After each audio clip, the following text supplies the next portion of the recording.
كنتم خير أمة أخرجت للناس تأمرون بالمعروف وتنهون عن المنكر صدق اللہ العظیم۔ میرے عزیز ساتھیوں، وقت بہت ہو چکا ہے، مجھے اس کا بخوبی اندازہ ہے، اور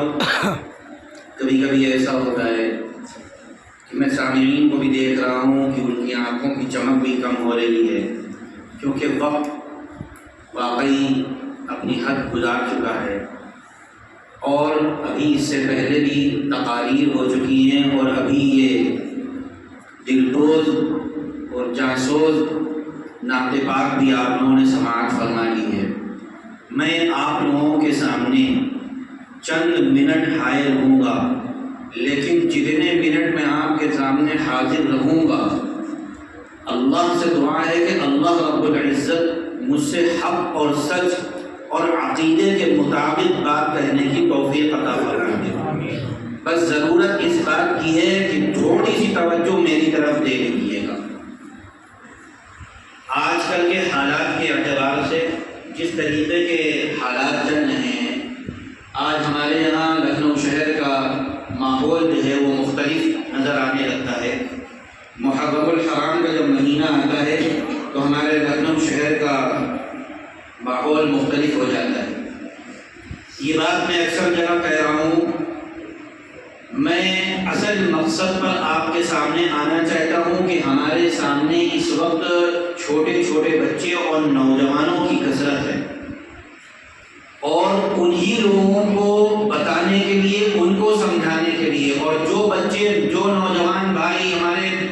باہر بیٹھے ہوئے ہیں، ان سے بھی میری گزارش ہے کہ وہ اندر تشریف لے آئیں، مختصر سی بات لیکن کام کی بات سن لیں۔ میرے عزیزوں، لکھنؤ شہر بڑا حساس شہر ہے۔ لکھنؤ شہر اور شہروں سے مختلف نوعیت کا شہر ہے۔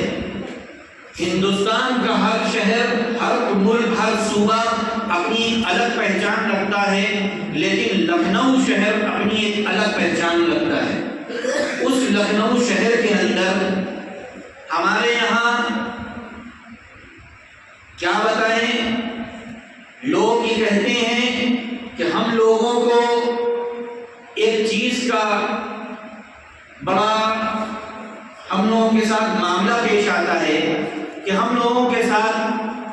کچھ لوگ ایسے جڑے ہوئے ہیں جو ہمارے عقیدے سے کھلواڑ کرتے ہیں۔ صحابہ کرام رضوان اللہ تعالی علیہم اجمعین کو برا بھلا کہتے ہیں۔ میں یہ کہنا چاہتا ہوں، میں اس کی بات دوسری طریقے سے کہتا ہوں، میں یہ کہتا ہوں کہ ان کا ہونا ہمارے لیے رحمت ہے۔ ان لوگوں کا ہونا ہمارے لیے ایک طریقے سے رحمت ہے۔ آپ کے دل میں یہ سوال آئے گا کہ یہ رحمت کی بات کیوں کر رہا ہے؟ وہ تو صحابہ کو گالی دیتے ہیں، وہ تو حضرت عائشہ رضی اللہ تعالی عنہا کے کردار کے پر انگلی اچھالتے ہیں۔ میں یہ کہتا ہوں کہ سب جگہ پہ، ہر زمانے میں، کہ مدینہ منورہ کے اندر، مکہ مکرمہ کے اندر ابو جہل نہیں تھا، ابو لہب نہیں تھا، عتبہ نہیں تھا، شیبہ نہیں تھا، اخنس بن شریح نہیں تھا، کیا بڑے بڑے کفار نہیں تھے، مشرکین مکہ نہیں تھے، منافقین مدینہ نہیں تھے، لیکن ان سب کے ہونے کے باوجود ہم فخر سے کہتے ہیں کہ میرے نبی کے صحابہ بھی وہاں موجود تھے۔ اسی طریقے سے ہمیں بھی فخر ہے، ہم کہتے ہیں کہ ان کا رہنا ہمارے لیے رحمت ہے، کیونکہ جن کا کام جہنم خریدنا تھا وہ جہنم خرید رہے ہیں۔ ہمارا کام ان کے ذریعے سے اللہ رب العزت ہماری جنت بنا رہا ہے، کیونکہ ہمارے دلوں کے اندر ان کے ان عملوں کی وجہ سے صحابہ کرام رضوان اللہ تعالی علیہم اجمعین کی محبت پیدا ہو رہی ہے۔ وہ عمل کرتے ہیں صحابہ کے خلاف، ہمارے دل میں ان کی محبت پیدا ہوتی ہے۔ وہ جتنا آگے بڑھتے ہیں ان کی گستاخی میں، ہمارے دل اتنے ہی منور ہوتے ہیں صحابہ کرام سے۔ لہذا یہ ہمارے لیے اللہ کا فضل، اس کا کرم ہے کہ ہمارے دل میں ان کی وجہ سے محبت اور الفت پیدا ہوتی ہے۔ یہ تحریک میں یہ بتانا چاہتا ہوں، آج کا یہ جلسہ شہدائے اسلام کے نام سے منعقد ہوا ہے۔ شہدائے اسلام کے جلسے تقریباً انہی جگہ پر منعقد ہوتے ہیں جہاں پر اس قوم کا کچھ نہ کچھ معاملہ رہتا ہے، ورنہ جہاں پر میں دیوبند کی بات کرتا ہوں، میں دیوبند میں پڑھا ہوا ہوں، دیوبند میں رہا ہوا ہوں، دیوبند سے میری تعلیم ہے، مولانا بیٹھے ہوئے ہیں، مولانا کی تعلیم دیوبند سے، آپ کو پتہ بھی نہیں چلے گا کہ محرم آیا کب اور گیا کب، آپ کو پتہ بھی نہیں چلے گا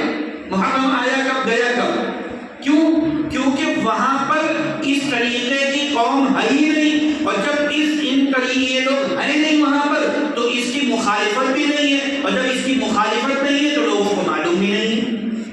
یہ شہدائے اسلام کے جلسے جو ہوتے ہیں یہ جن جن جگہوں پر ہو رہے ہیں وہاں پر ان کی خباثتوں کی وجہ سے ہوتے ہیں، اور اللہ کا فضل ہے ان کی وجہ سے ہمارے علم میں بھی اضافہ ہوتا ہے کہ ہمارے شہداء کون ہیں،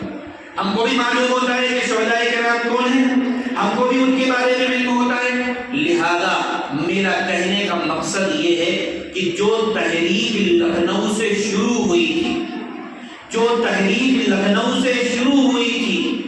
آج ہمارے ساتھ المیہ یہ ہے کہ ہم نے اس تحریک کو پس پشت ڈال دیا ہے اور ہم پیچھے ہوتے چلے جا رہے ہیں دھیرے دھیرے۔